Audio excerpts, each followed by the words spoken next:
Welcome back. It's been several months since we did our last quantum navigation video session, which I think took place April 16th, if I remember correctly, of 2020. And I think that video is called Fractal Reconnection Within the Quantum Fluidity. And today is August 15th of 2020. And we've all been getting used to this quarantine and doing things in isolation and separation.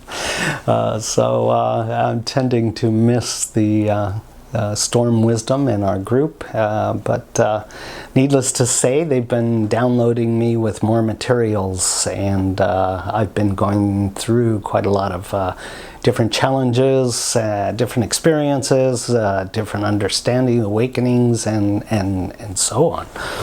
And so they wish me to share along these lines. I feel that all of us are being challenged to incorporate more self-worth, more self-love, and more capability.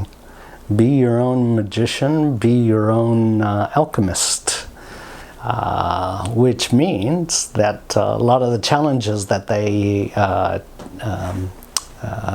greet us with or provide us with is about working along the lines of the mental realm, the psychological realm, the emotional realm, the physical realm, the spiritual realm, challenging us to get us to see our own value, our own capability, our own qualifications. So there's been quite a lot of awakenings happening in that area, and this is the theme that they wish me to share for this evening. But of course, this is quantum navigation, and so I got to lay down a lot of groundwork first before we can get into the actual message that they wish me to share. So let me take your focus back a bit. And inside of the quantum navigation, I think in the last year, maybe a little longer, if you've been following these video sessions, it's been one of the themes is to help us define who and what we are, in addition to the being within the body, but how that relates in a larger sense. So we've taken on a subject where we've had to really embrace and understand a lot of the quantum mechanics. Because consciousness has quantum characteristics to it, it makes sense then to kind of look at these quantum characteristics and see how they apply within ourselves, so that, you know, if it's out of mind, then it's out of sight. But if you see this within yourself, then you're more actually able to find the treasures, capabilities, and worthiness inside yourself. And so inside of the quantum, we've been working with slowly identifying ourselves with being the observer. And the observer is the one that's kind of like the screen in a movie theater. The screen is the fabric which all of the movies, the dramas, and the characters interact on. And we have that characteristic and quality within our quantum consciousness.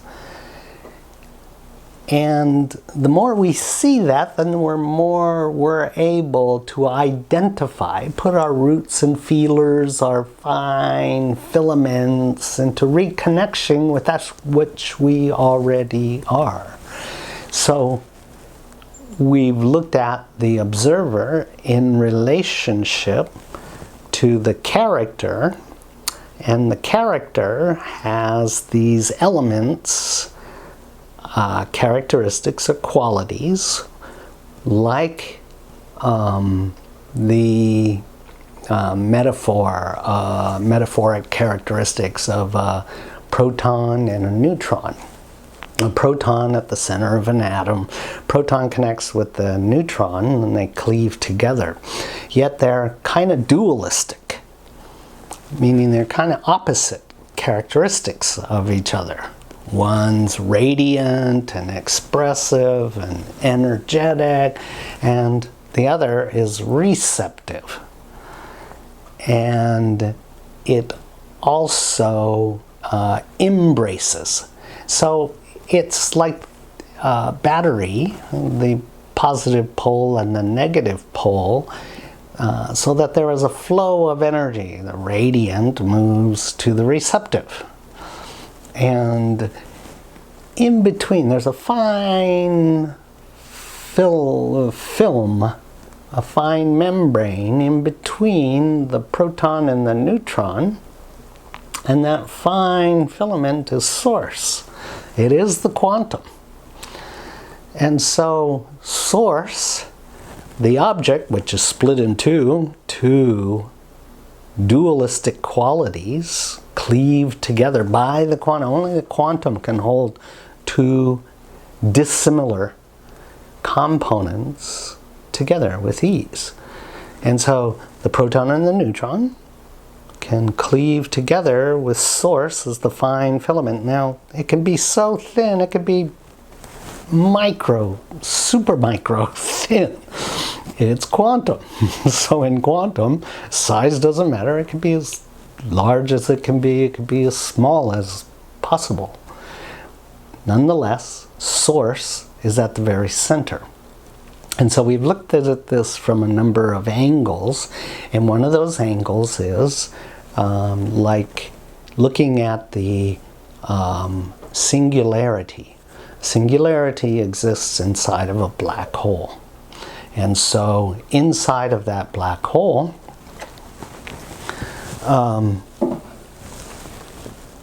you have the side that receives. It's so receptive that, and magnetic and gravitic, that it draws everything within it.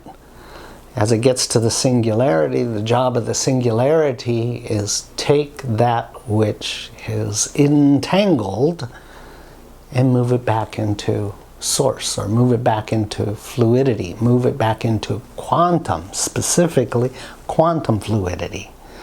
So that fine film in between the proton and neutron, or in between the two parts of the singularity, is source. And then it can white hole, it can then move out once again and move out into a new expression, a new paradigm, a new timeline, and start the process all over. So in this way, it's toroidal in nature. And that singularity is conscious. Remember, it's source. And so at the center of our heart, where the singularity exists, we have those two prime component characteristics, qualities of the reality. And so inside of the quantum, as you're aware of the trinity of consciousness, then you're more able to see it inside yourself. And instead of designating this unit, this physical unit, as home, the true home is in the Trinity. It is the observer, the proton, the neutron, and source, the fine film in between the two. So what in the atomic, the proton and the neutron, is more like the observer, well, that would be the electron. And that's in superposition, so nobody knows exactly where that electron is. It's just moving, and it covers the whole observable point. So everything in the reality is reflective, mirrored. So even inside of our own being, we have these characteristics and qualities. If this is not really home, our true home is much bigger. It's in the continuum of consciousness where the Trinity exists. But here in this reality, it separates into that dissemination of that Trinity. So that's really important to see before we move into the next section here. Now, if we look at the last section of the last video that we did in April 16th of 2020, I spoke of, give me a moment here to get the video back on, or the graphic back on. Okay, so if we remember back in the April 16th, 2020 quantum navigation video, I spoke about the theme in there, which was what you propagate populates and proliferates in a quantum system. And if you think about it, everything in this reality is a quantum system. And so the more conscious we're becoming of who and what we really are, not the body, then that statement, what you propagate, populates and proliferates in the quantum system, becomes very, very important. And if you remember in that April 16th, 2020 video, I was also talking about how when I was younger, when I was, I think, 14, I went to the island of Trinidad, and my uncle took me to the northeast corner of Trinidad, which is in the Caribbean. And that northeast corner borders the Atlantic Ocean and the Caribbean Ocean. So we stood on a ledge, and he pointed out to me the dynamic boundary between the Atlantic, which is more dynamic, and the Caribbean, which is more peaceful. And where they meet is a very dynamic motion, right? And so I spoke about how the confluence of those two different realities creates a dynamic boundary, and that dynamic boundary, 1 minute everything looks one way, the next minute everything looks the other way, and it's very hard to find your balance, but we're moving into a state where in the last 13,000 years, we've been under the galactic disk, and in that period of separation consciousness, we are now at a point, after experiencing so much separation, that during that period, in the separation period, we're kind of like in a cosmic egg. And I'm using that term like the Joseph Chilton Pierce book, Cracking the Cosmic Egg. The cosmic egg is kind of like the reality, the 3D reality we keep around us that's nice, secure, and safe, so to speak. But it helps us understand the physics of the reality until we're comfortable enough with managing ourselves within that 3D reality, and also maybe even getting a little bit skilled at how to take the different physics of the reality, mold them according to our needs, or alchemize according to our needs. But what is constantly observing us, the observer part of us, which is part of our larger consciousness, it sees when we're ready and mature enough to have a quantum experience. And so, like an acupuncture needle, it pierces the shell of our belief system in the comfortability of the solid reality in the 3D linearity. So once the quantum acupuncture from the Great Spirit goes in, it kind of stuns us because it doesn't operate according to the laws of the physics. It's part of quantum physics, so it's beyond those laws. And it gives us that experience, and it gives us a taste of it, and we, like acupuncture, it does it a little over time. It starts to temper the field in a homogeneous way. So over time then, Spirit then puts another quantum acupuncture needle through the cosmic egg so that it, breaks down our belief in the solid boundaries. And it does this enough times and gives us enough space and time to gestate these quantum experiences until we've slowly over time built enough of a database, experiential base, that Great Spirit then can do the next level that it has concern with, is getting us to remember who and what we really are and where we really came from and live. And so it begins to shatter the egg in many different areas. Now, again, as I talked about earlier, the theme of these challenges is to challenge and to develop our familiarity, strength, and carefully hone our gifts about alchemizing and managing quantum with 3D, linear consciousness.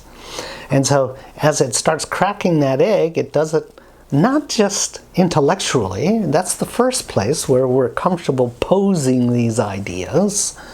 And then when we're comfortable with understanding it, then it starts to do it emotionally, psychologically, even physically, and then spiritually. So it's caring about us on many different layers and levels of consciousness, all looking at developing, honing our capability, quality, and one of the things that really has to be careful of is our self-worth, which over the last 13,000 years, we've been through enough pain, shame, blame, fear, guilt, grief, and so on, anger and rage, that our self-worth is one of the areas where we're the most weak. We don't own our gifts, our capabilities, our qualities until we're challenged to own them. So, at any rate, this dynamism that's going on, understanding that Spirit's job is to give us those acupuncture, piercing the belief systems of the solidification of the 3D reality in us, psychologically, mentally, emotionally, physically, and spiritually, until we get to consciousness, right? Consciousness is quantum. Quantum characteristic gives us the ability to step out of the linearity and start to embrace on all these different, start to take ownership on all these different layers and levels. Okay, so when I was speaking about that two dynamic boundaries of the reality, well, we've been under the 13,000 years, and we've when we went prior to the 13,000 years in separation consciousness, individual consciousness, we were in a much more holistic state, much more interactive in reverence, communion with all things. So there was no alienness. Alienness came here when we went into deep separation, deep unconsciousness. And so we left a lot of things on the doorstep here, coming down into the reality. And so now that we're bridging this median and going back into that holistic state, well, we've got to deal with all the things we left. And I think in the earlier Storm Wisdom quantum navigation session, video sessions, I talked about we left things on the porch of our mansion undone.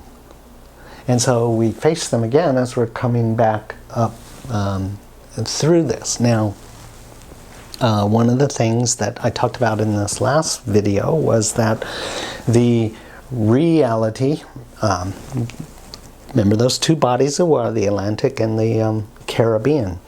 Well, that's in such a dynamic change, and we can see out in the reality as we're moving up here, that reality is of course changing. That dynamism is changing. I think in the past I've talked about how the spiral, we were so slow as we started down here, and time starts speeding up, and it gets faster and faster and faster until we seem to be spinning in the reality so much that the waypoints or the navigational points we used to hold on to navigate ourselves externally in the character, in the individual, it was easy to navigate. The character knew to push until you accomplished your goal. Tackle any challenge until you met your goal. And now that it's spinning up, the reality seems to be spinning so fast you can't get an accurate point, a waypoint, a nav point to set your intentions towards, because everything's changing so fast. So the result is that you're having to look inside and to find your nav point, and inside we're changing from external navigation to internal navigation. So in short, and you've heard me say this a number of times, we're moving from the doer to the beer. The beer. So this dynamism is kind of like that boundary between those two dynamic fluid bodies. Now, let's look at that just a little bit closer. I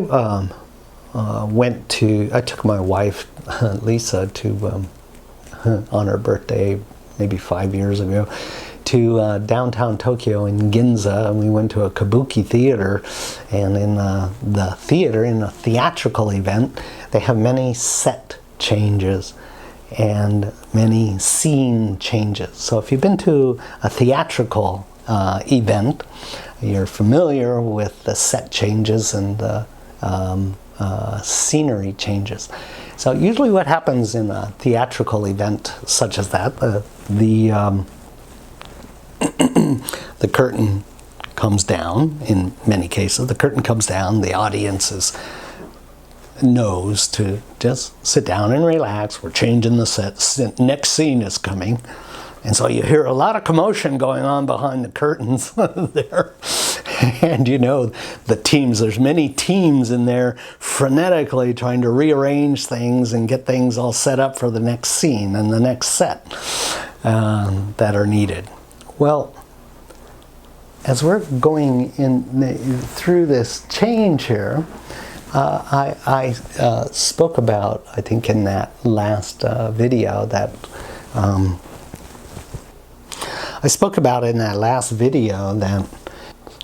let me use this graphic. You're familiar with this because we've used this quite a number of times. This is the symbol for the integrated consciousness. So all dualities have married each other, meaning yin found home in yang, yang found home in yin as a metaphor, and so they don't need to materialize because they found their way home to each other. Home is within their duality.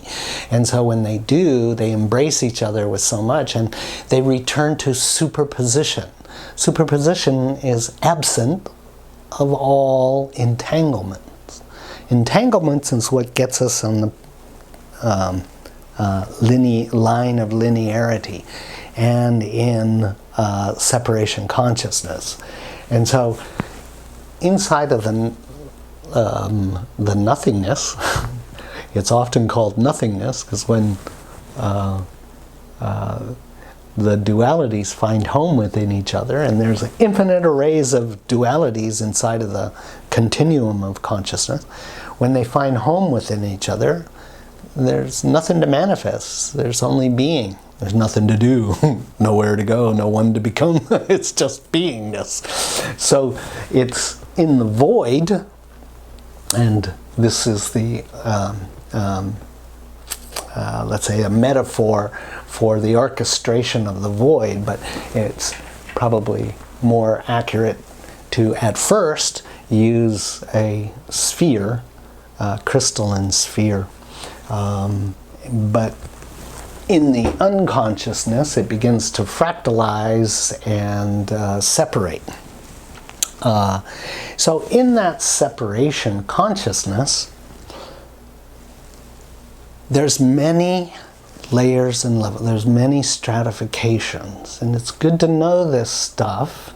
Remember the two boundaries, the two dynamic boundaries, fluid dynamic boundaries, the Atlantic Ocean and the Caribbean Ocean. Well, when we move into the quantum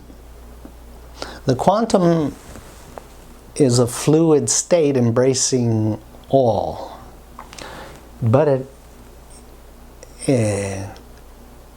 gives form to all the dissemination of all the dualities, because only consciousness can hold the dualities together. So consciousness integrating the dualities into deeper densifications of the quantum fluid uses that same quantum fluid in order to organize the structuring of a separation reality in various layers and levels, from the most ephemeral to the most solid, and that we can say is in the levels of consciousness, voidness, etheric, plasma, astral, gaseous, liquid, and finally solid. All the states of physics. So that would be solid, liquid, gaseous, astral, etheric, plasma, voidness, and consciousness itself. So orchestrating all the different layers and levels and all the different angles on the layers and levels is you. Remember, at the beginning of this, we were talking about the observer. And the observer part of ourselves is like the screen. We always were the screen. It's just we made the choice of going unconscious. And we were the dissemination. We were the separation, diversification within the void. So we're all parts of the void. Not one part are we not. Not one part are we not. So as this orchestrated all the different layers and levels and stratifications to ensure that each layer and level had enough infrastructure to hold the next separation consciousness. So you see all these different layers and levels exists, and they're all part of that one. So every layer and level of this, every stratification is going through that dynamic scene change, set change, just like in the theatrical play. So remember the theme coming from April 16th, 2020. In a quantum system, which a quantum system is kind of defined as every atom or photon or proton, neutron, quark, those are all quantum systems. And in quantum systems, they inhabit combinations of all the different states. And states in physics is solid, liquid, gaseous, plasma, but we know that there's also astral, etheric, voidness, and consciousness itself. So we have to add all of those in, and then we have the seven layers here. So right now, we're experiencing the set change, scenery change, like those two dynamic boundaries of bodies of ocean, the Caribbean and the Atlantic. Imagine them, dynamic boundaries, they're changing. They're in set change, scenery change. Curtains are down, and we're being asked, remember the theme, in a quantum system, what you propagate, populates, and proliferates for you. So we're being asked, just like the audience, sit back in your seat, and in this case, your true seat is inside of the quantum. Only in the quantum, during this dynamic change on all these different layers and levels, are you going to find peace, stability, sobriety. And so in that last April 16th, I was communicating about how you already are all the fractals that interconnect with all things in creation. Even though they're in unconsciousness, there's like sacred geometry, interconnecting filaments and fibers that tie everything, all fractals, to their appropriate position where they're supposed to be, so it can't get lost. No matter how diluted it becomes, it can't get lost. So from, originally when it first went unconscious, we went unconscious, we're kind of like this sphere. However, in a short period, you have the founders setting the architecture for each of these stratifications. So the first layers of the stratification, housing the infrastructure layer upon layer, it begins, and you can see this nicely defined, it uses predominantly triangles, but it's orchestrated, it's faceted all through this sphere. So if you can imagine this sphere, crystalline sphere, moving into the fractalization, this is setting up the infrastructure, and this is just like the sacred geometry. Remember, it started from sound. I went over that in many of these previous versions, but it's sound that sets, like cymatics and Dr. Emoto's work with water, sound and intention sets a vibration, sets a geometric structure. Well, same thing, Saraswati, that great goddess, the twin soul of Brahma,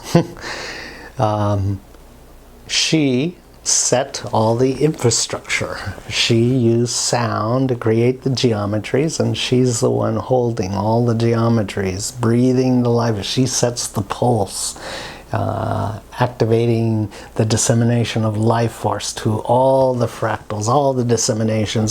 That's what she does. She set the architecture. So getting back to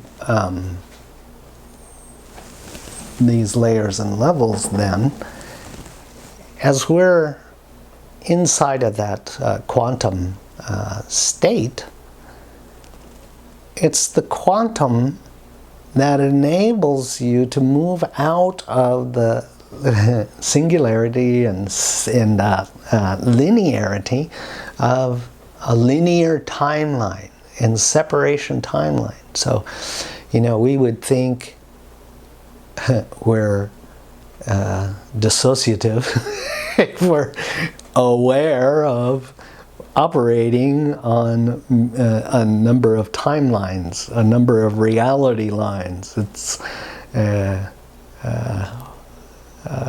it can be considered a little bit out there as schizophrenic or something, unless you've grounded it within yourself. You can take the challenges that arise, move to the quantum, and work out the shadow boundary. Through the shadow work, we see the limitations and orchestrations of our linearity in all these different layers and levels, right? Because it's just us. And our boundaries are only there from our unconscious, from our polarized unconsciousness that keeps the dualities separated and at war with each other. So, or competing for dominance. I want to do it my way. I want to do it. No, I want to do it my way.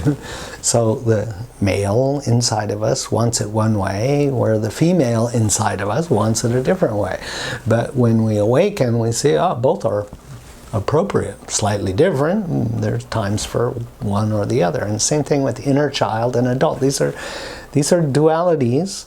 These are the three main dualities: inner child and adult, male and female, and higher self and lower self. You work with the shadow work to open up the boundaries and finding superposition between all of them. You call them all back home. You steward them all back into yourself. So you move it back into that fluidity. So only in the quantum are you able to stretch across and feel into these feeling in quantum, in the quantum, when we can't see anything, when we're in the darkness, that is when we move to the different operation of feeling. We open up the feeling body and we have different sight, clearer sight, one sight. The feelings are much more accurate and clear. And as we integrate those through the challenges that come up from the shadow work, and the quantum is constantly, our singularity knows exactly what our next story is, and so our next shadow work that we need to do, and so it brings it up to us, so that we're challenged by it, so we can empower ourselves, integrate the illusion of separation. Because it's never been about external beings victimizing. When you awaken, you realize how you triggered yourself into the belief of the triggering and victimization. And so these dynamic challenges, then, the two bodies of water, they're happening on all these different layers of layer. Imagine, then, in the externality, if we're feeling, experiencing, seeing, thinking, and having our psychological issues triggered by the dynamics that are, just a simple set change, a scenery change. Well, we get to see what we need to work on. All right, so this is all well and this is all along the lines of refreshing our memory on some of the work that we've done in the past. Now, for me, in the last video, April 16th of 2020, I was talking about moving into the quantum so deep that you have simultaneous conscious. You have simultaneity of consciousness. You're aware of the observer, you the observer,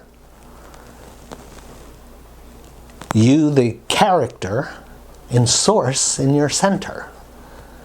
So reality or creation always sends this trinity into the unknown, and you have within you all of the elements then.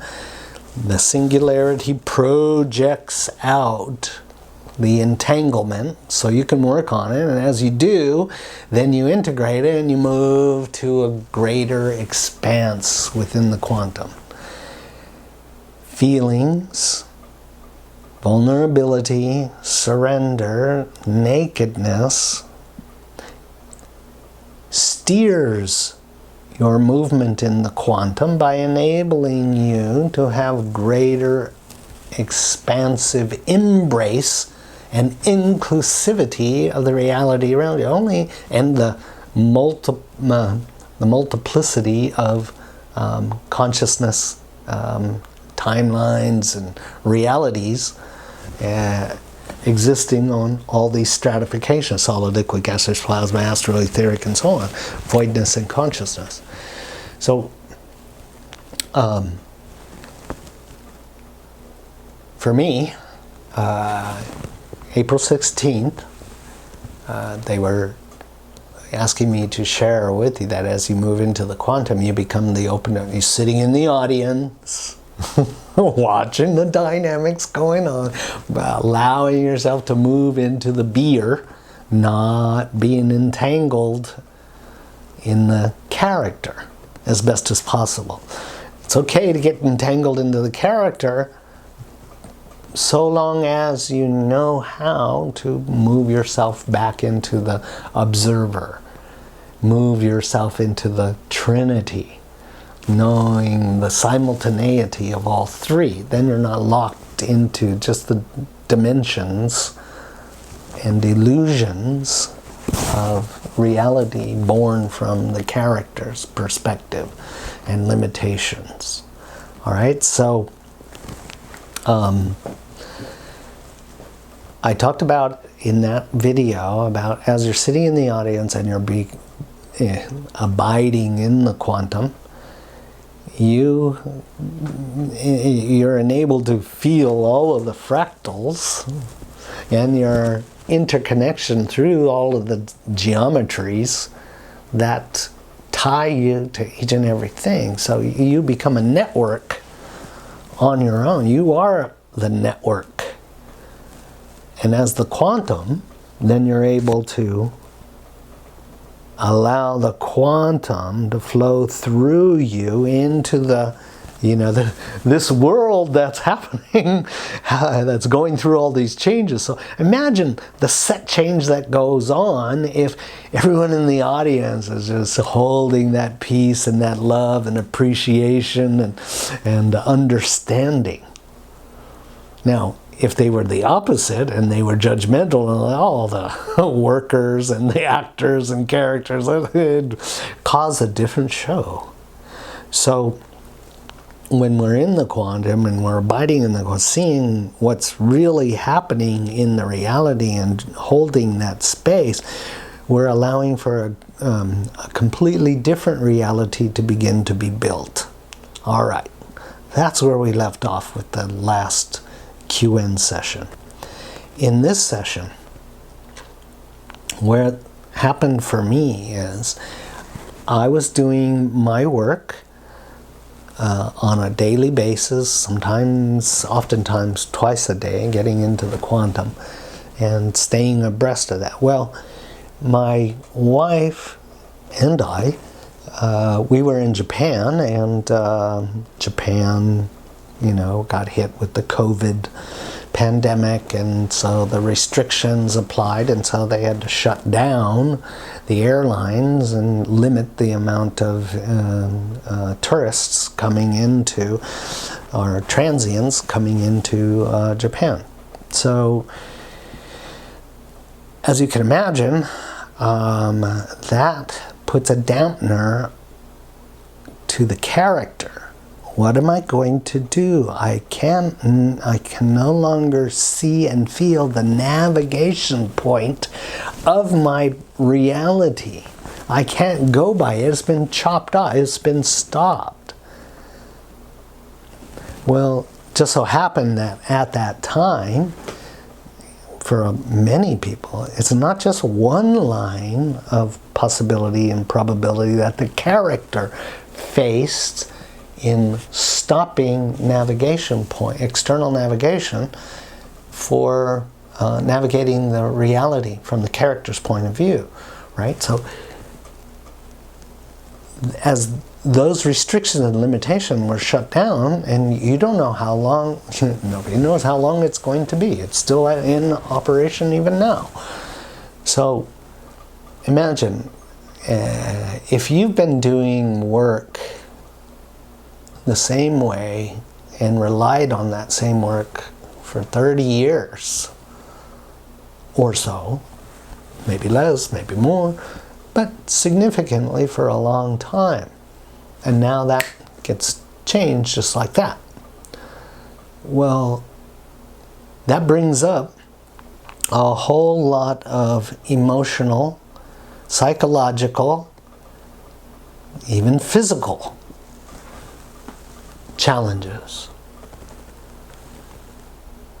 And they all touch upon each other, and so you can imagine then that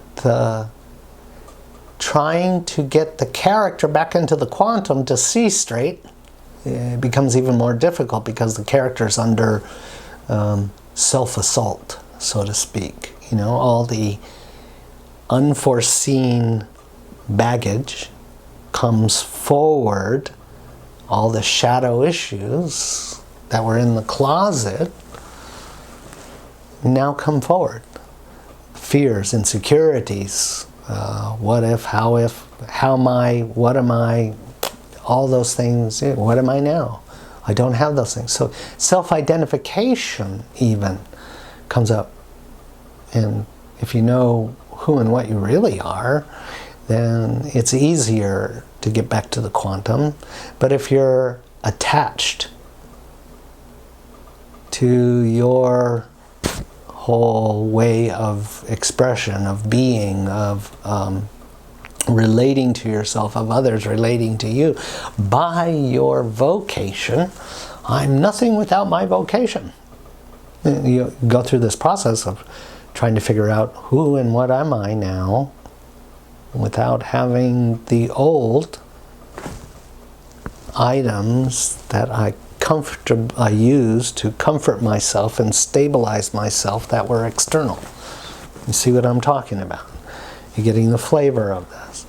So in that state, while all of those, the closets come open on many different lines, subroutines. So opening up all these different programs, unconscious programs, come forward, right? So it's hard to find your way. A lot of chaos in the psychological, emotional, intellectual, physical, spiritual, but not conscious. So the idea then was get back to the quantum. In the quantum, I don't know if I've shared this here, but instead of the knee-jerk response of facing the quantum is you got to get naked, you got to get vulnerable to go into the quantum, you got to surrender to get into the quantum. Well, the knee-jerk reaction is I've got to take care of all my baggage before I get to the quantum. Well, the quantum's there for much more than that. And so you take your problems with you into the quantum.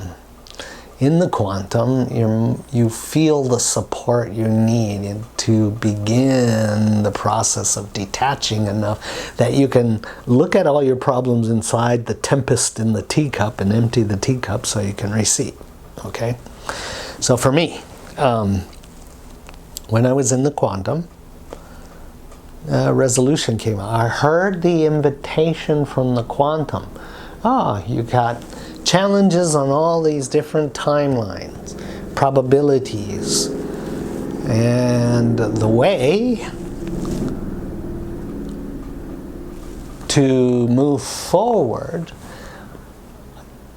I'm going to invite you. Now remember, this is when you're in your stillness and you're a breath in the quantum. So you're feeling supported and nurtured, and it's like you can really fully open up all your fibers and feeling, like opening up an umbrella. You can open up all yourself and touch all the different expanses of yourself when you're in the quantum, right? You can feel all the different timelines and probabilities. So the quantum invited me to the next challenge. And so that next challenge was simply build this room that we're in now. Now, I think it was 40 years ago, I'm really dating myself here, but 40 years ago when I got out of the service, I had the GI Bill, so I took a vocation class, and I learned framing, construction framing. So the class, which had about 20 people in it, we all built a house. You studied and you put it into action, but it's been 40 years. So, and you know, I had help. We didn't do any sheetrocking, but or plumbing, or the electrical, but we did the framing of the house and stuff. So, anyway, the quantum invited me. Hey, why don't you just build a room, enclose the porch in your room, make it a Zoom room, so you can do all your work from inside of there.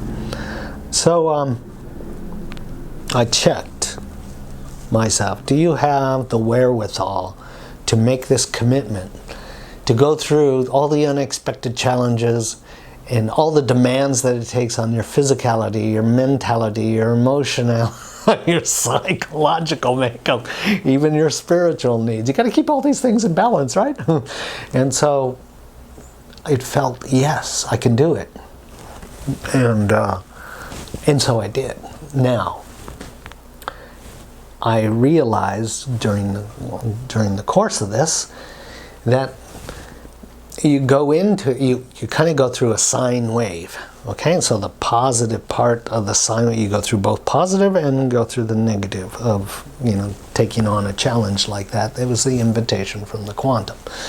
This invitation from the quantum is kind of like preparing you for the birth of what you're going to move into.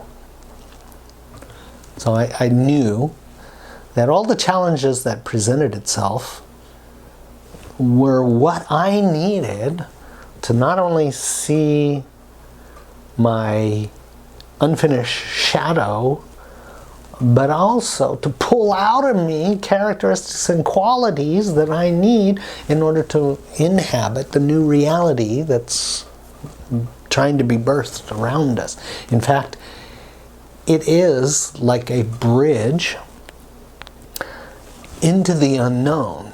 And so when you make a commitment to step into the unknown, you don't know if there's going to be any support there. It's completely unknown. So when you step off into the unknown, you get to see all unfinished baggage that you have. Unfinished shadow issues come up while you're moving, building a bridge into the unknown. You don't know if you're going to be supported. You don't know if you're going to have what you need in order to do what it is that you're attempting to accomplish. And so when I step off into the bridge, I could only step off in that inner feeling from my heart that yes, I had everything I need. I had all the magic, alchemy, capability, wherewithal, and so on to match anything that comes up. So it's almost like martial arts. You practice and practice all these different variant moves until they're so ingrained inside of you that you can walk anywhere and in any challenge and have the confidence, yeah, I can meet the challenge. I know I have the skills. I know I have what it takes in order to match the unknown. So anyway, I stepped off into the unknown. So Spirit quantum invited me to my next preparation. And when you do that, it's creating a bridge into the unknown, and then you got to open the doorway into the unknown. You got to make forays into that unknown. Take what you can and retreat back and revitalize, resuscitate, and then get back out there. And so for me, I made it a commitment to build this entire room, and I had to do it under a timeline because Lisa had work coming up, so I knew I had just 2 months to get it done. I'd never done it before. But it just felt like I could do it. So anyway, I started off and I did it. I started going. And like I said, starts off very positive. So when you're refreshed, you have a lot of imaginative juice and a lot of enthusiasm in order to meet all of the challenges.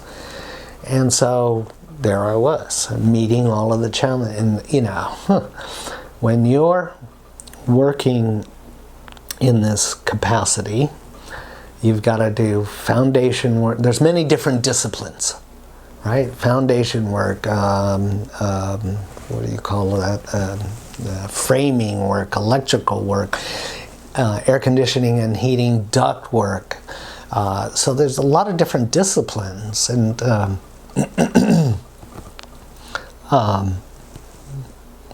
each discipline brings together its own challenges. And so with all that enthusiasm and all that joy, I'm meeting all those challenges. And, you know, I'm coming up with resolution after resolution. You know, what I can't figure out that night, you know, in the quantum in the morning before I start my day, I'm doing, you know, my work and the meditation, and then they drop in, hey, this is the answer to this. And I'm going, oh, perfect. So I start off with a lot of enthusiasm, a lot of joy, and a lot of energy, right? I'm not tired yet. I'm not worn out yet. But as time goes on, all these challenges, and I'm working from very early in the morning till late in the evening. And the first thing that I want to do, now you got 20 minutes before, when you stop work, you got 20 minutes before your body starts to let you know how much work it's done and reacts. So the first thing I want to do is shower and rehydrate and get something to eat, and then begin the process of slathering over and over onto the sore muscles arnica and magnesium, and when the pain dies down, then I'm instantly out for the rest of the night. And then I got to start the next day, so I got to keep myself balanced during all of this, and the amount of pressure is enormous. In all these different areas, you know, matching and resolving all these interdiscipline challenges that come up. All right. Then the curve starts, you know, and actually you've been on the, I'm using a battlefield analogy. I made a commitment, so now you're on the battlefield, and you can't just leave the battle. It's not done until it's done. So, as you've been on the battlefield for a significant amount of time, you know, after the 1 month period of doing this on a constant day-by-day basis, well, you're drained. You get, you know, and I'm trying to keep it balanced and revitalized and keep going and keep inspired, right? But it's meeting challenge after challenge after challenge. And it's a different story when you're in the bottom part of the curve, when you're exhausted, but you still gotta go, you still gotta get it done, and you're still liable and responsible, and also you're still gotta meet all the different challenges that comes up between all the different disciplines. And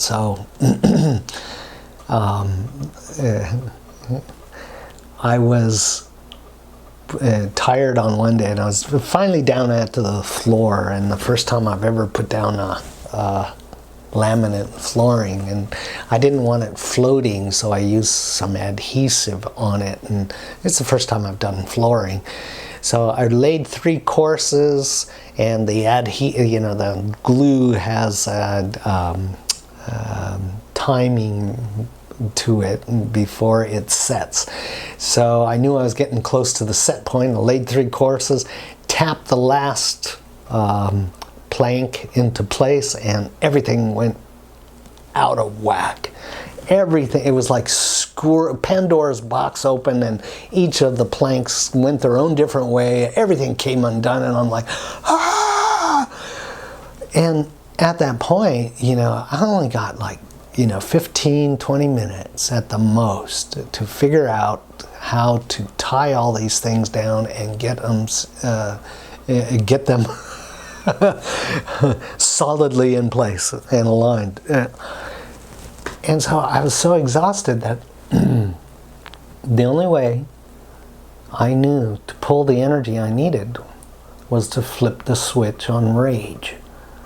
Now, I'm not talking about unconscious rage, because unconscious rage is projective. I mean, you want somebody to pay for what happened. Somebody did this, so you're trying to put the fault external, blame someone other than yourself. Conscious rage is using every bit of your wherewithal to pull together what you need out of yourself, the resourcefulness, the inventiveness, the magic and the alchemy to get things done. So what I did is and it worked. I resolved to go get boulders out of the yard and weights that I hadn't been using. I need to do that. I need to start using them. Anyway, I held them in place with those, and they resolved. It worked out. So anyway, finished up the floor, got all that stuff done. So I was in the quantum, and now that the floor was done and the room was nearly completely finished, and the quantum, I got to the deep part of the quantum, and the quantum said,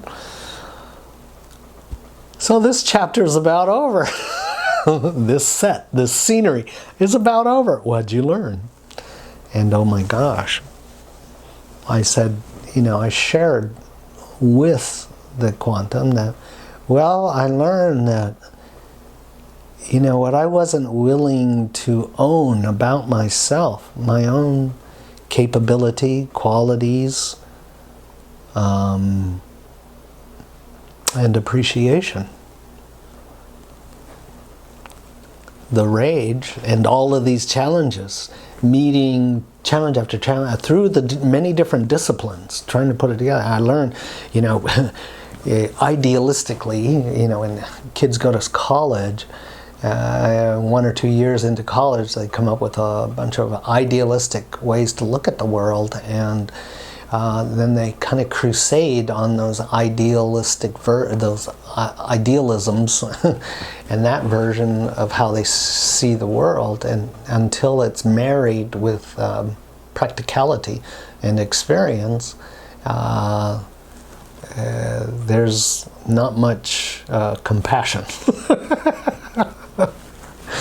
And so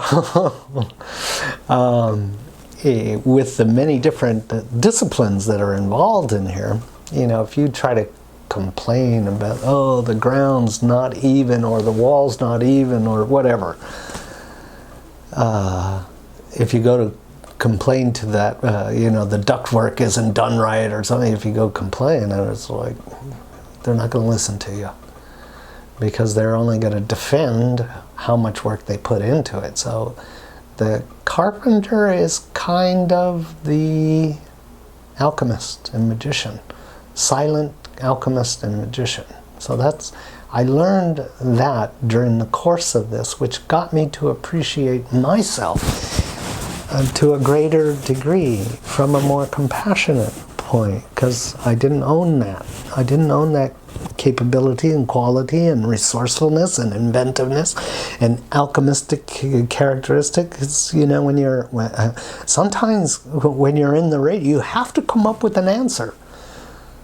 And the only way that you pull all of your components together, because they're in entropy, they're in resistance, they don't want to come into vitality, they don't want to come onto the scene, and so we're resistant to own our own characteristics and qualities about ourselves, lest we get put into a challenge that enrages us consciously to take our own power in that moment. So I learned that, you know, the invitation from the quantum put me into so many different challenges, and I had to come up with the resourcefulness.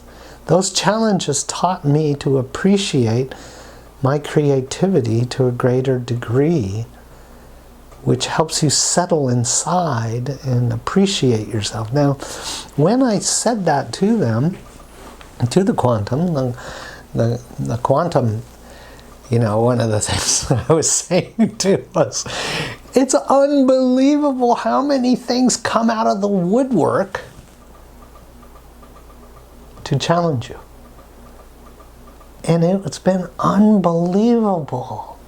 Especially now at this time, I think, we got, you know, we see on all these different layers and levels, challenges about owning your capacity on these different stratifications of the reality. And so the quantum said to me, all those challenges that are coming out of seemingly the closet or seemingly nowhere, challenging every little active thing, every little creative thing you're doing, it challenges, put roadblocks in the way for you. And I go, well, what was all that about? And I said, well, in the unconscious realm, you exist on all these areas, and all these different areas, you know, they're happy in their entropy.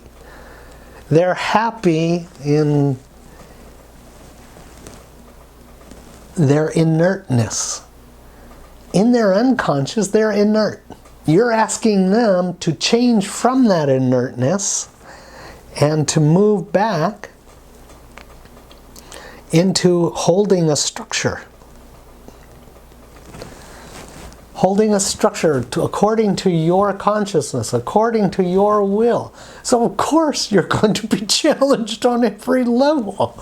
It's the way it is. It's just moving unconscious and unmanifest into occupying conscious construction or conscious creation and conscious organization.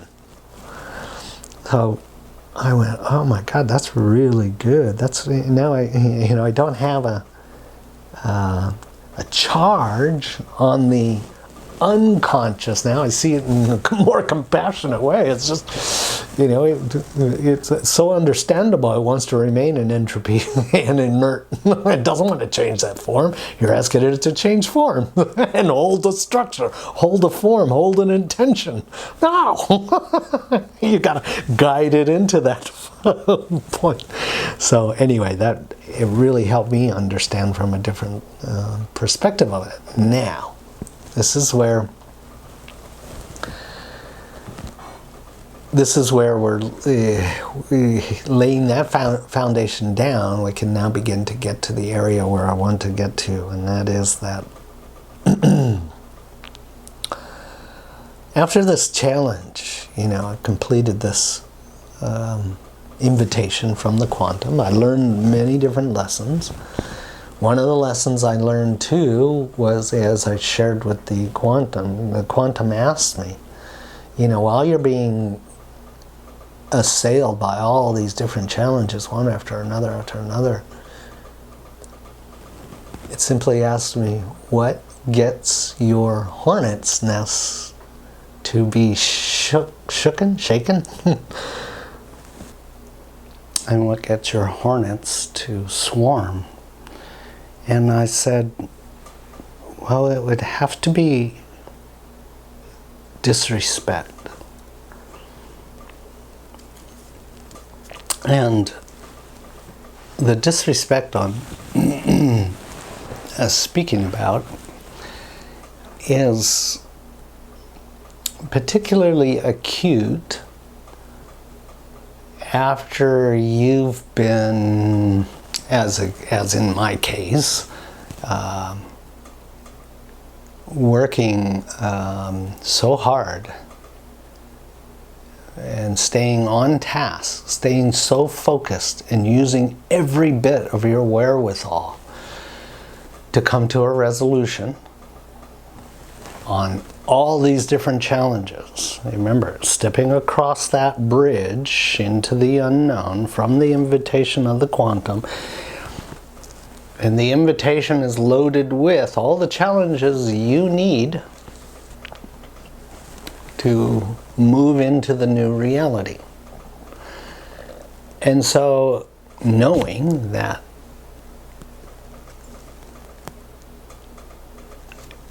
I experienced giving it so much and keeping everything in, so there was so much intention and effort trying to keep things in balance and trying to keep yourself buoyant enough to against all of the pain that you experienced, the muscle fatigue and pain and mental fatigue, emotional fatigue, and accomplishing what you accomplished. To have or to hear, let's just say it that way, because when you go through the bottom part of the curve, this is full of enthusiasm and imagination and magic and resourcefulness and alchemy, and the bottom part is very challenging. So after going through that whole thing and experiencing yourself in such vulnerable states, you can interpret quite so easily an unconsciousness about what the other goes through. So as I was saying, the carpenter becomes the quiet magician and the quiet alchemist. All right, so it's easy to interpret when another individual who's unaware of all of the energy and effort and time and that you took in making things work makes a careless, a callous statement. And that can be interpreted as disrespect. Disrespect for all of what you went through. But, as the quantum was quick to point out, only you know how much energy, effort, creativity, brilliance, magic, alchemy that you put in all those varying conditions. Many days here were well over the 100 degrees and we were working in this. I was working under these conditions, and it's difficult. It's very difficult. And that brought out a deep appreciation, as the quantum said. Who can really disrespect you if you know what you did and how much care, energy, imagination, creativity, love you used to keep as much as you could in balance, as best as you could under the most trying of conditions. Only you can value that. Only you. So how can somebody else disrespect you. They cannot. If you are valuing, if you are acknowledging and valuing everything that you came across to pull out of yourself and create. And this is what the quantum is there to do. Your singularity challenges you with an invitation, rife with the proper challenges to pull out of you what you need to move into your next empowerment level, to your next wherewithal. So if you appreciate you, then nobody can shake your hornet's nest and get your hornets to fly or to swarm.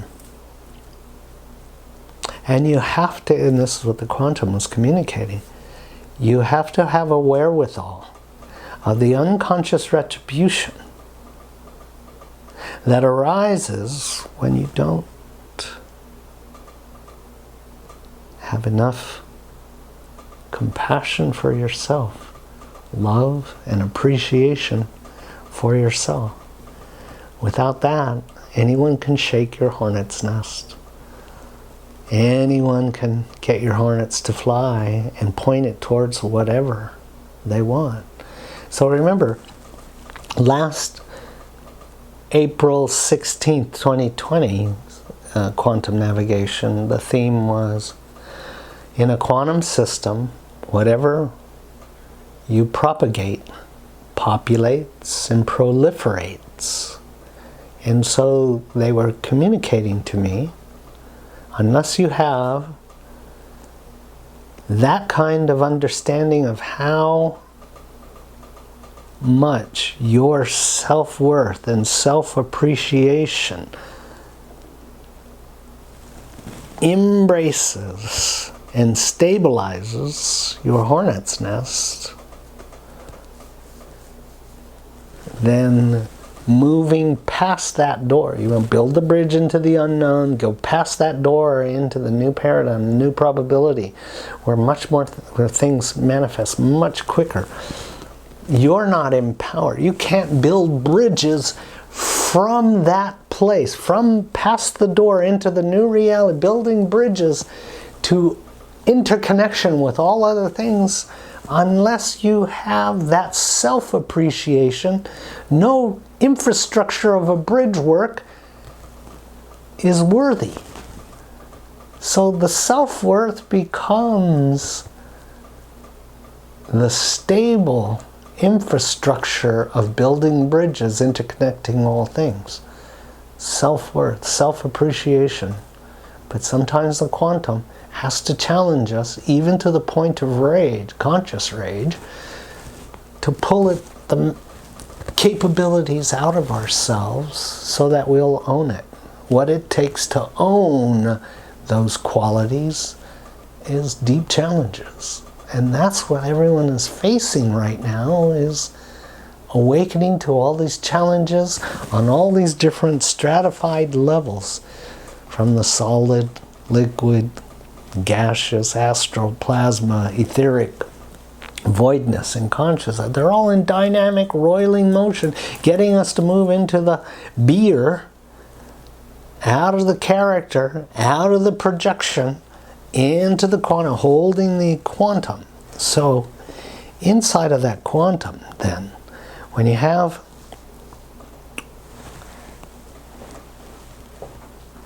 that self-appreciation and consciousness, you are the quantum, you are that quantum fluid, then something unique begins to happen. So now you've seen me use this before. There we go. It's acting up on me. So the fractalization, I used this graphic to show the fractalized version of the sphere. And that fractalized version went through all those different stratifications. So,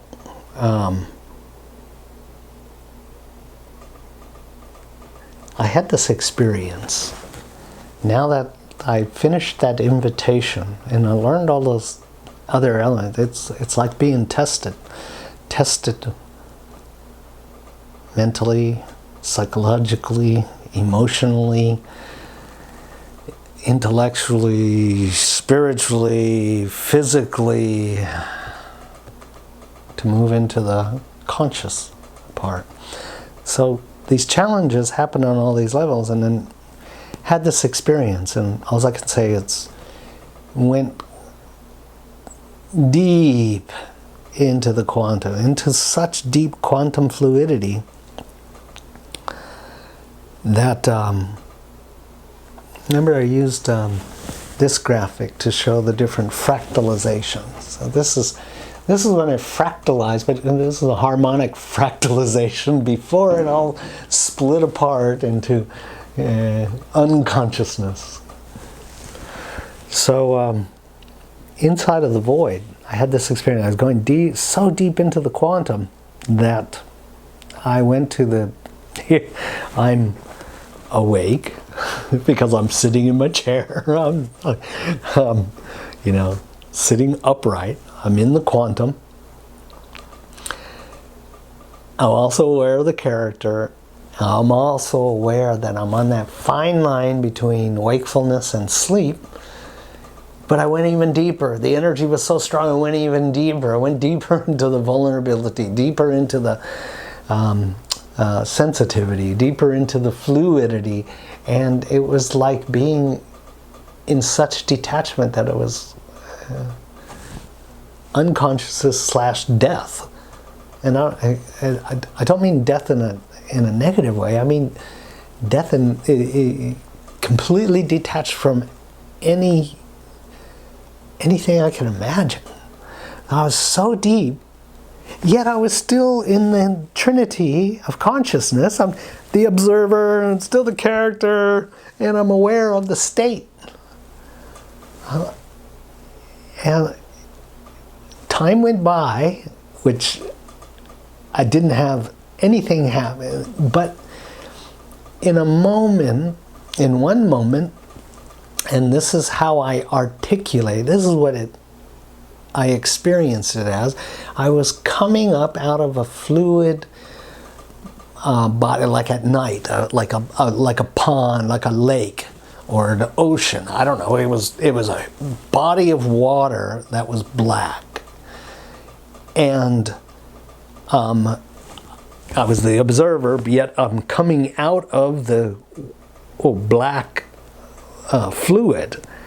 And then I realized in that moment, because the consciousness started coming back, and I'm realizing, oh my God, that's black quantum fluid.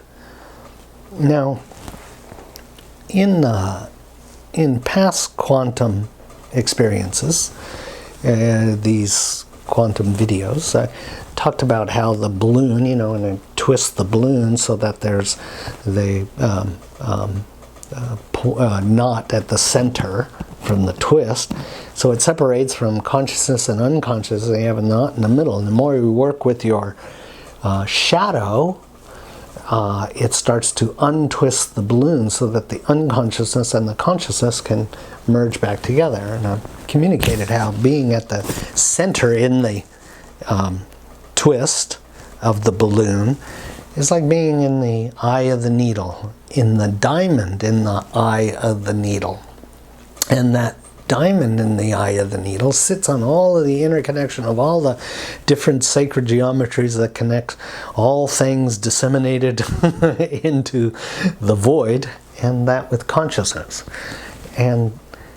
And there is I used wedding tool as an example of the fine fabric of the sacred geometry that wraps around you in so many different layers to orchestrate the different stratifications of consciousness, just like the solid, liquid, gaseous, plasma, and so on.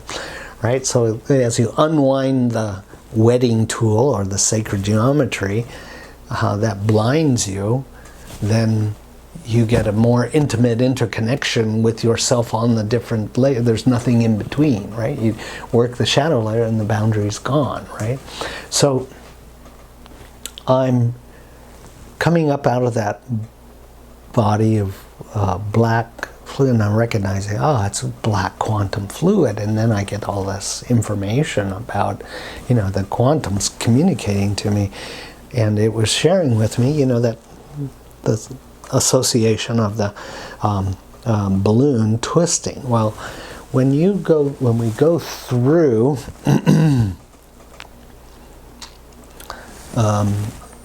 when we go through from the nothingness into the void and fracture and fractalize shows you one characteristics that's occurring. There's many different characteristics that's occurring. So they were showing me that inside of the void is the black quantum fluid.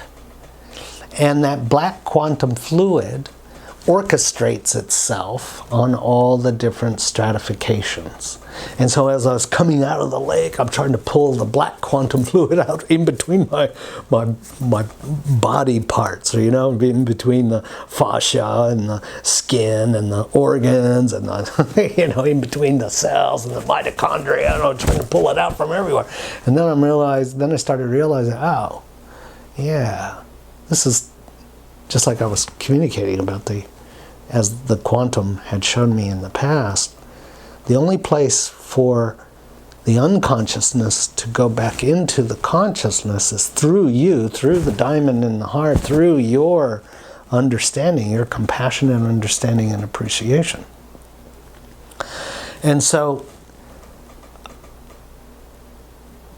this quantum fluid, as I understood on all those different layers and levels, from the quantum, it orchestrates into the different fabrics or the different disseminations of consciousness. So the only place for it to go back is into the quantum itself. The black quantum is quantum fluid, is unconscious quantum fluid, so it orchestrates the creation of this body for separation, right? And the worlds and solar systems and galaxies and universe, and so it orchestrates all of that. Well, they communicated that it's all got to go back through. The only place that can hold unconsciousness is consciousness itself. Consciousness is the only container for unconsciousness. It doesn't work the other way around. Only consciousness holds unconsciousness. So there's a perfect, balanced place for it back within consciousness. And so the character can't have the shadow form attitudes and issues. Otherwise, it can't pass through you back into the quantum, right? It gets hung up on wherever your entanglement is. Can't pass freely through there until it's worked out.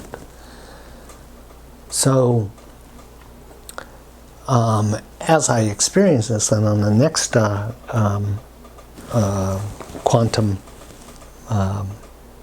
meditation that I had, it had showed me, here's a good metaphor of the two spheres. Here it's beginning to fractalize. Well, it began to communicate about how, this sphere down here, the voidness, is held by Black Lilith. And, I've been through a couple or a few of these quantum navigation videos where I've communicated about Black Lilith is the house for the void. And she holds the pole. She holds all of the unconsciousness, right? So when I went into that quantum experience, suddenly Black Lilith shows up. And this is a depiction of Black Lilith, but I think this one's even better.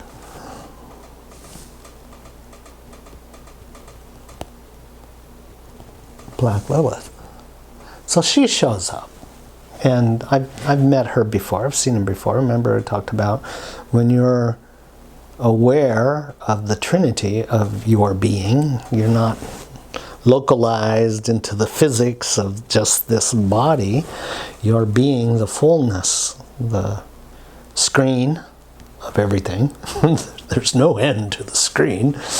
And the character, which has proton, neutron, or the two parts of the singularity, and the thin film between the two parts holding them together to experience objectivity, is source. So when you're aware of the Trinity, then you're not subservient to the physics. So she holds the pole of unconsciousness. She holds the void. So she appears and she goes, "You're understanding a little bit more now. Do you want to meet my duality?" And I went, "Yeah, sure. I'd be honored to meet your dual." And her dual is Saraswati. And Saraswati, as defined in other of these videos, she's the one that's saying all the forms into creation. She holds all the templates. She's the consort of Brahma. And we know Brahma holds the highest levels of consciousness, but it's the Trinity, Brahma, Vishnu, and Shiva. And as the consort of Brahma, we have the two aspects, the two female aspects of the void. One is the creator version, and she's only interested in the most altruistic, housing, giving consciousness a form, and nurturing that form until it awakens. And the other part is to challenge. But Lilith, she is primal instinct. Her consciousness of challenging any consciousness that believes itself to be physics, the 3D physics. She challenges it with challenge after challenge after challenge until you own it out of you own your fullness. You awaken to your fullness. So her job is to hold inertness. She takes whatever's, like the two parts of the battery. You have the energetic side, and then the receptive side, which renders all energies inert. That's her job. She's to be that other pole, but her consciousness is so stable in occupying both dualities. Her ability then to be in the Trinity, the observer, is so strong that she's both simultaneously. She never loses her understanding of how stable she is as both Saraswati and Black Lilith. And in that, she doesn't get upset. Who makes a story on her when she's holding a job? And it's very interesting. So, anyway, as your consciousness abides as the screen across the continuum, the observer, the character, proton, neutron,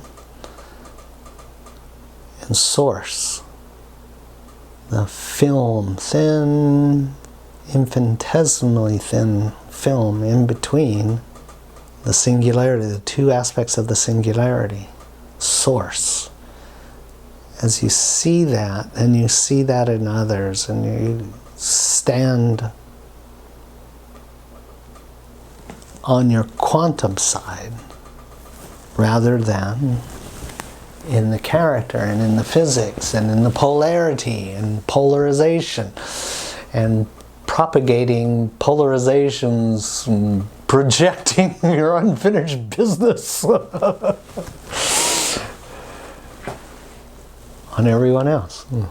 The polarized, unfinished shadow issues, which are all coming up now because all those different layers and levels are in roiling motion.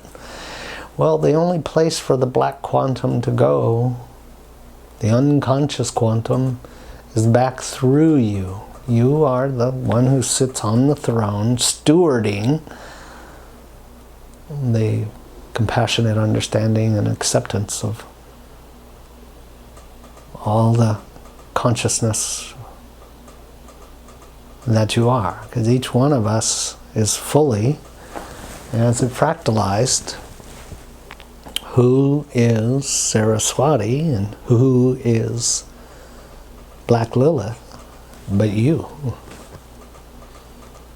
And so Brahma,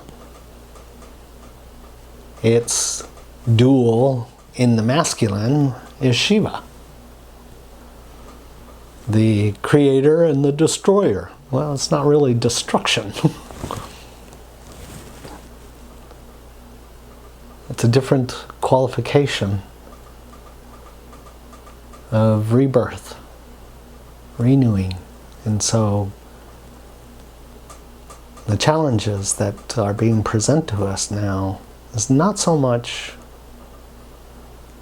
about what everyone else is doing or what everyone else is experiencing. Mob mentality has that that need for unconscious retribution. Those guys are putting me through this stuff, when actually it's your own singularity and the quantum consciously trying to give you challenges to help you empower yourself and see yourself in the fullness of who and what you are, which makes you extraordinary and ordinary. And that brings a whole lot of peace and clarity. And so we're going to do a meditation in a little bit, and I invite you to muse some of the information that we've just shared while inside of the trinity of consciousness, your experience of being in the quantum itself. It's only by virtue of the quantum that you can stand on all the different layers and levels and embrace the multiplicity and simultaneity of consciousness, the superposition of consciousness that you are. In that way you have compassionate appreciation and understanding for each and every being in creation. And no need to push anything, champion anything. Just more impetus to see yourself in the quantum, feel yourself in the quantum, satiating the reverence, communion, and compassion that's reflected everywhere as you embrace everything. Anyway, thank you again for your time and attention. Let's start by bringing our awareness and attention, inviting it from the external reality to the internal reality by watching internally the in-breath and out-breath.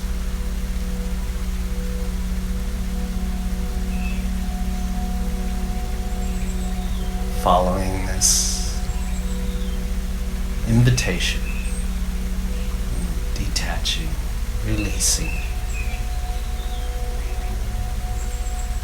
from all the functions of the external reality. Following that invitation,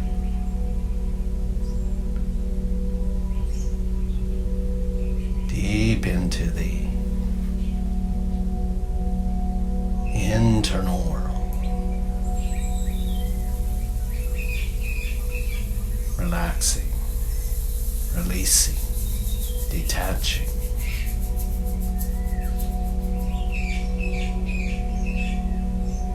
From the mind, journeying deeper towards that of the heart.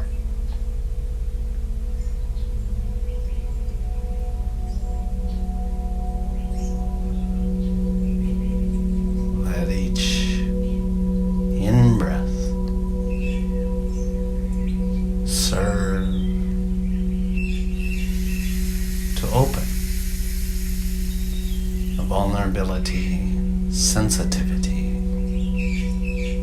the realm of the feeling world, centering on the heart.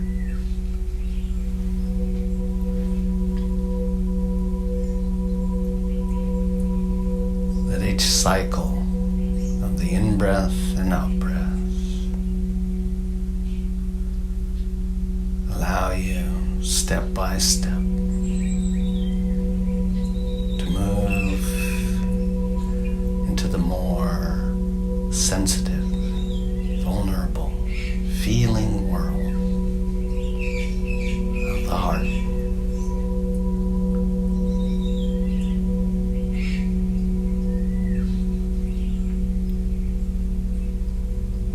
Like walking on the sloped, sandy shore of the ocean,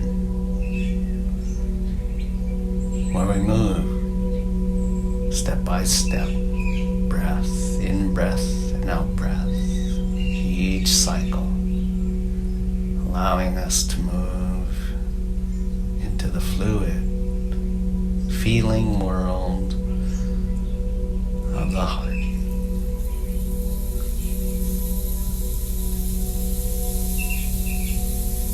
Each step, each cycle of breath, detaching on the exhale from the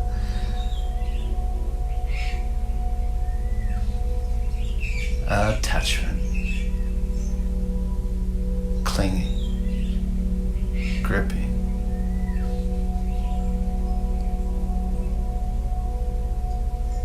of the functions of the external in the mind. Releasing, control, surrendering to the fluid reality arising with each new in-breath.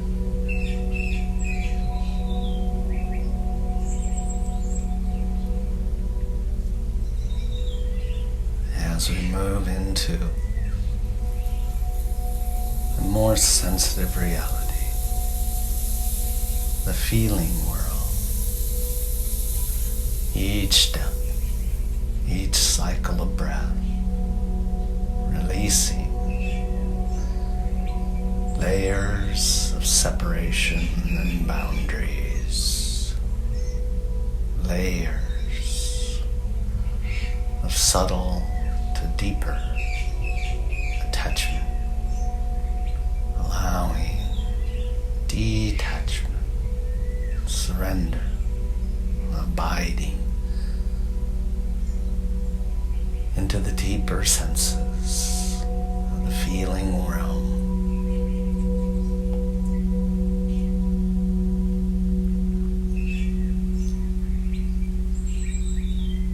In this deeper, more vulnerable, intimate, reverent sense the internal world as we find stability in our feelings. We can integrate internal and external realities.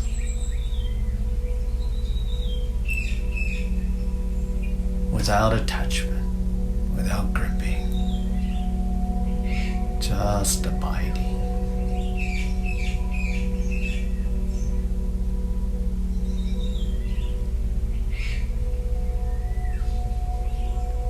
Each cycle then of breathing invites greater vulnerability, sensitivity, expanding automatically. The sense in all directions, spherically, to embrace the internal reality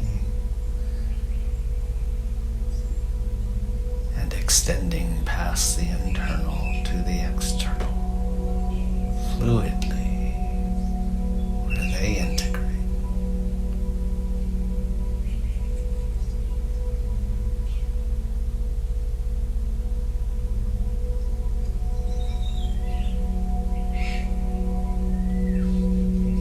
It is that vulnerability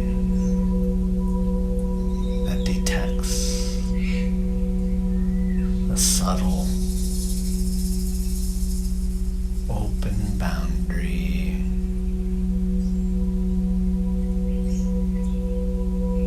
delineating the spectrums of the quantum.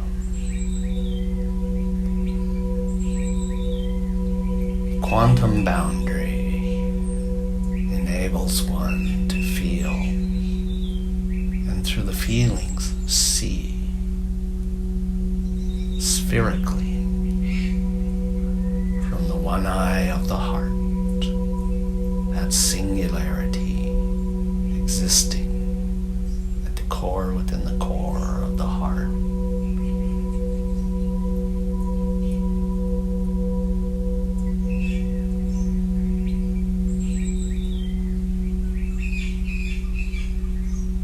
Allow whatever arises then.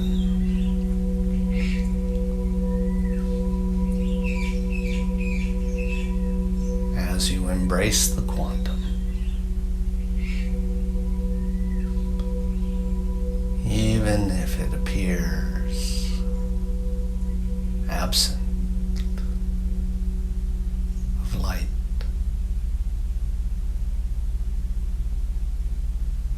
without light,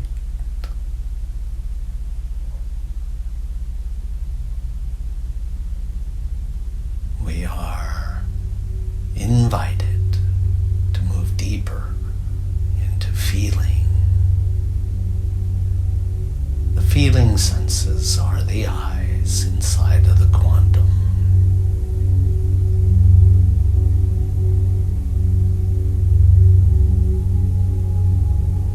As you detect, as you probe and detect your vulnerability and sensitivity, sensing in all directions simultaneously.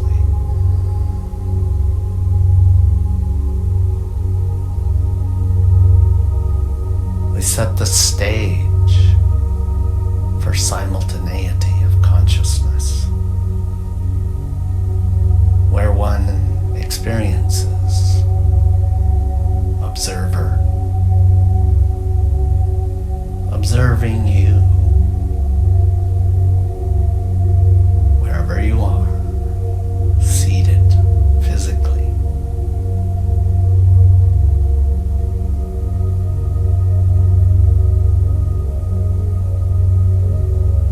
As the character, the object, yet at your core, between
is the quantum fluidity, enabling simultaneity to exist, linearity to exist.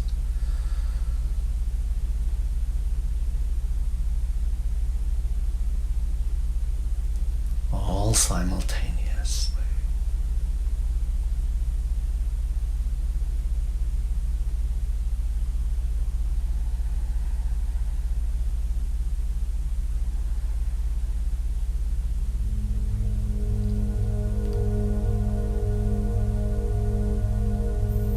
Notice the superposition then, a feeling of integration, fulfillment, peace, harmony, divinity,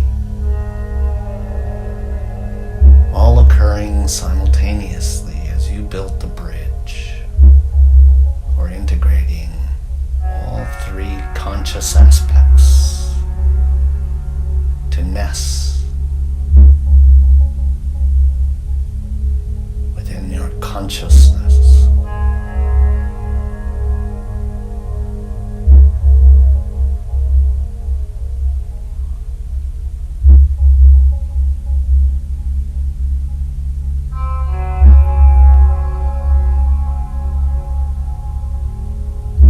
In this state, steering your voyage in the quantum rests firmly in your ability of opening up more vulnerability, which equates to more inclusivity. For in the quantum, all probabilities exist harmoniously, fluidly, peacefully, in such organization.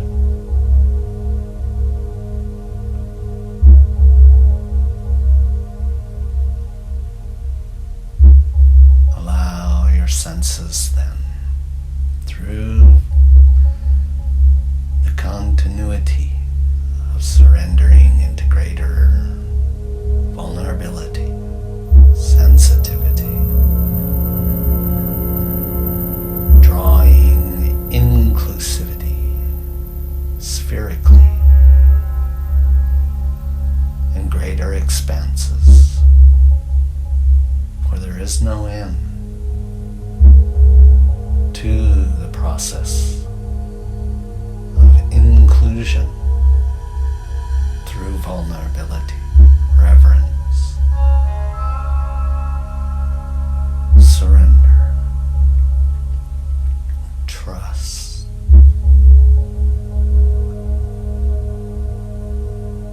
That you are the screen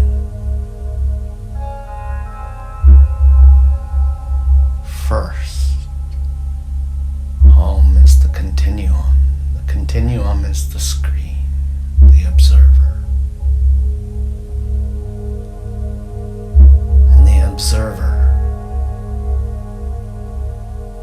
occupies source, and source propagates the instrumentation of the duality, the yin and yang, of the self, the object, exploring within the continuum, observed by the screen, supported by source, no matter where you are, cannot be split, only distracted.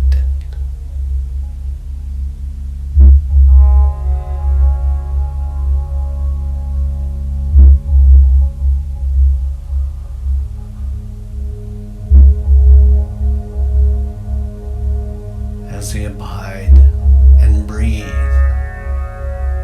from the trinity of observer, continuum of source, all that exists sensation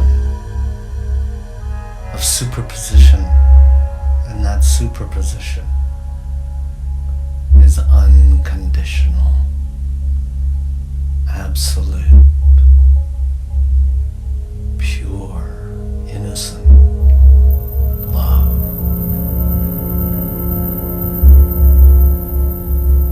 The home of all creation existed first in innocence, in purity.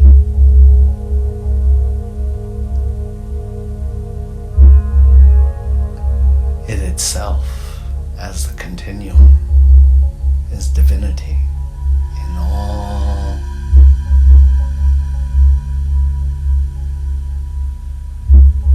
disseminations.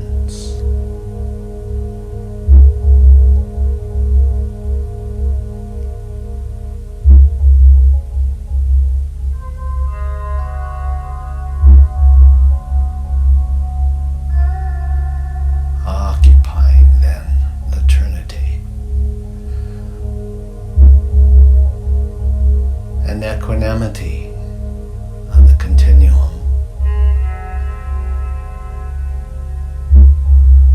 We can move to the membrane of nothingness. For nothingness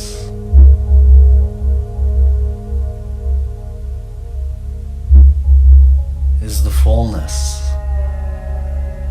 of unconditional awakened consciousness. Any creation, illusionary as it may be, stemmed from this equanimity of reverent divinity.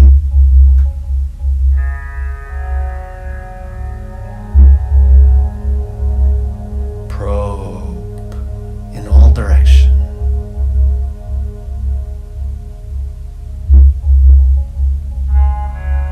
And you will sense for yourself the endlessness, the nothingness, superposition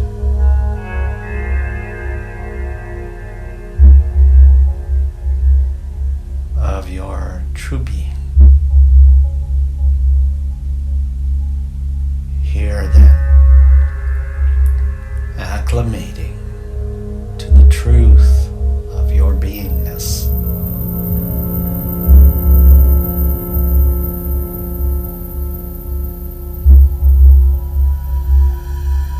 Let's take a journey,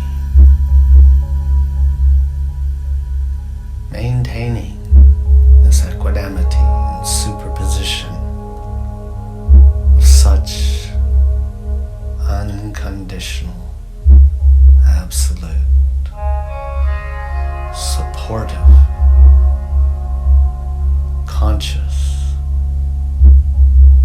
living love.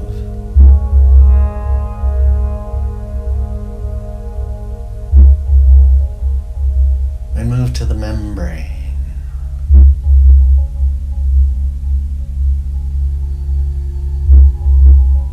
of the void,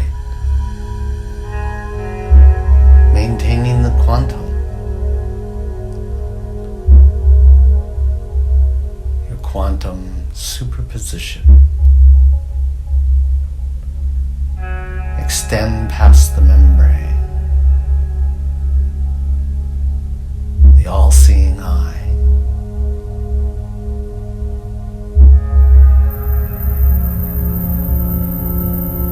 Touches the membrane of the unconscious quantum, the void, the voidness of creation. Extend then.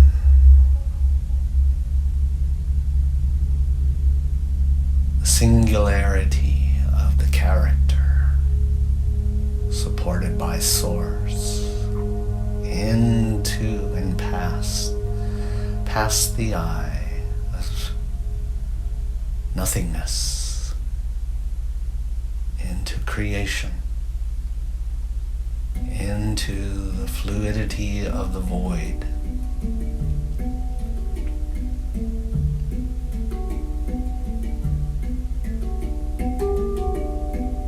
Unconscious quantum fluid.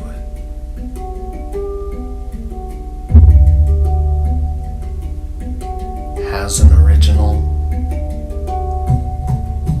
state, original feeling. Black quantum fluid holds unconsciousness, and that unconsciousness at its origination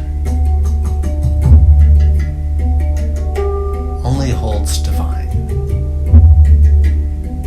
but ready to manifest whatever is entangled in the perception of the singularity entering it.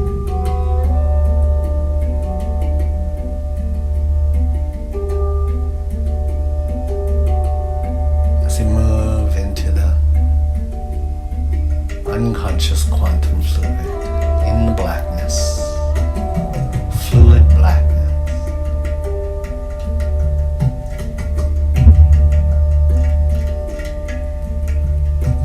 This is equally a part of each and every one of us.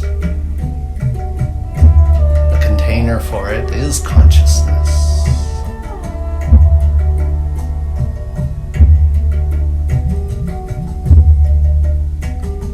And notice the depths, stratification from super ephemeral to the most inert, contracted, separated. Those are the depths.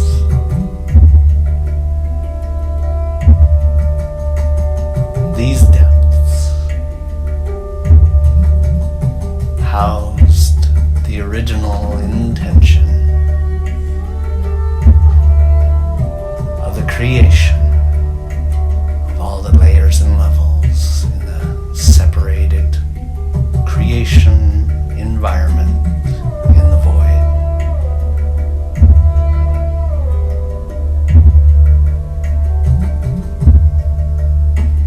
And so part of the void began structuring to uphold the universes, galaxies, planets, stars, and so on.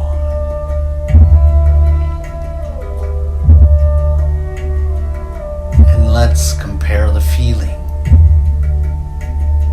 of the depths of the unconscious quantum fluid to that of the structured, created void. And we ask to bring our awareness and attention with the assistance of the galactic center of our Milky Way.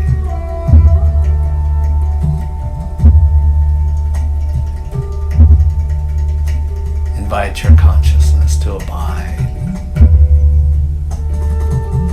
sitting above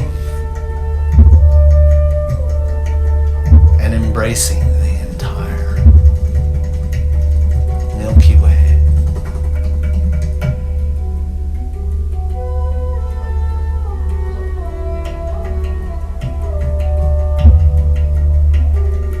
Allow the sensations to be so still that you can feel the equanimity and superposition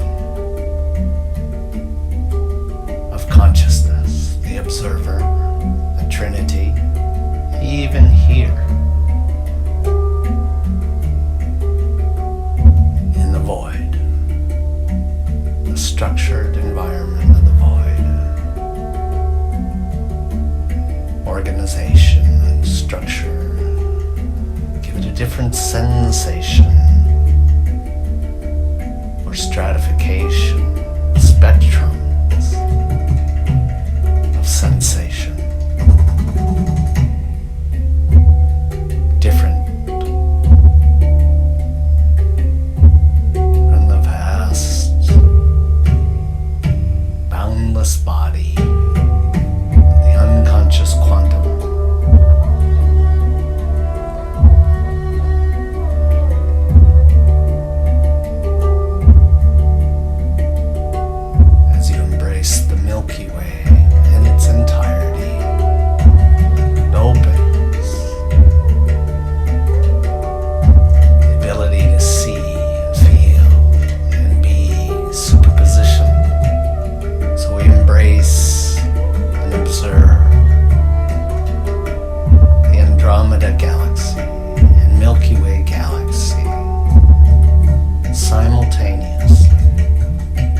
as you embrace both galaxies in such a stable form of the Trinity, you can then expand that open sensing to include as much of the surrounding galaxies composing the universe, all within you.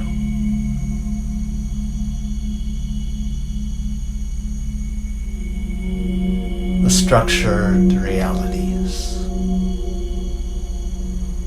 flashing across the screen of the observer. The observer is the continuum of consciousness, the illusion, the structuring, as real as it may appear, exists within you and around you. Remember, the Trinity of consciousness.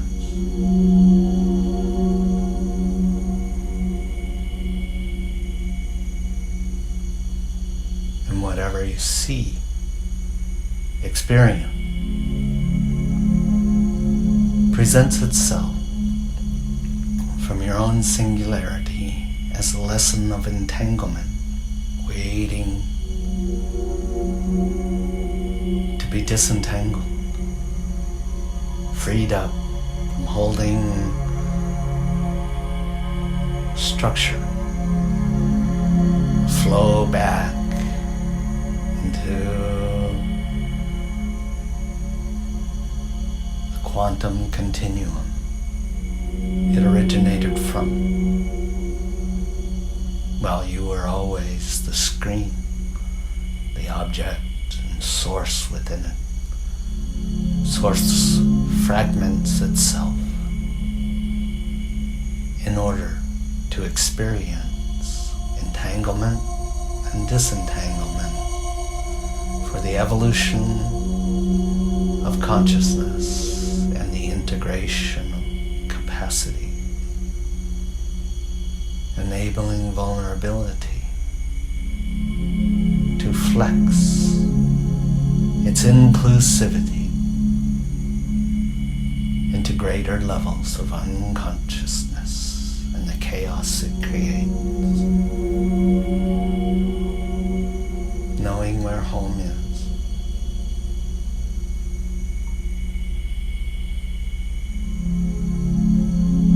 Even in this state of facing the depths of the unconscious quantum and the structured voidness, enables you then to embrace the duality. Black Lila holding the unconscious, unmanifest as the quantum, unconscious black quantum fluid that gives structure and form to consciousness. At the same time, the split of Black Lilith in her duality,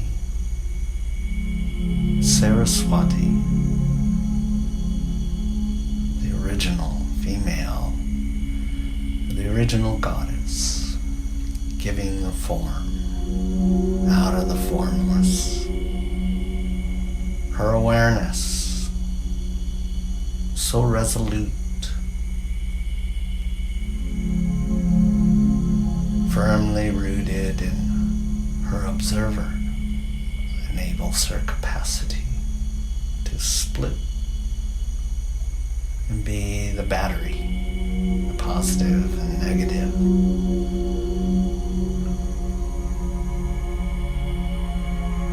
That enables conscious creation from the unmanifest, unstructured.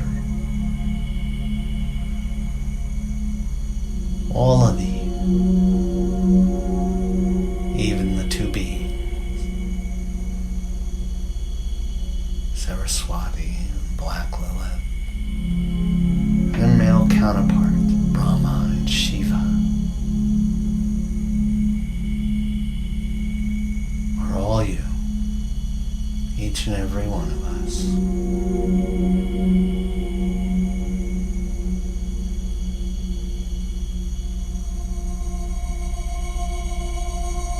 Educating ourselves through experience back to awakening and compassionate understanding and appreciation of the reverence and divinity within, mirrored externally. The quantum fluid of awakened consciousness allows, without resistance, judgment, but through clear seeing,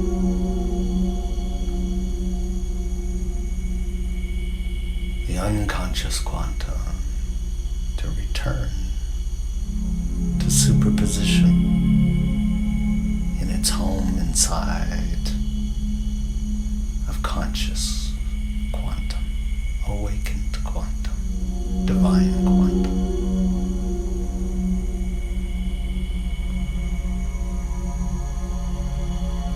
Take the last portion now of this meditation to muse, to probe, to explore.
Guiding yourself and all you experience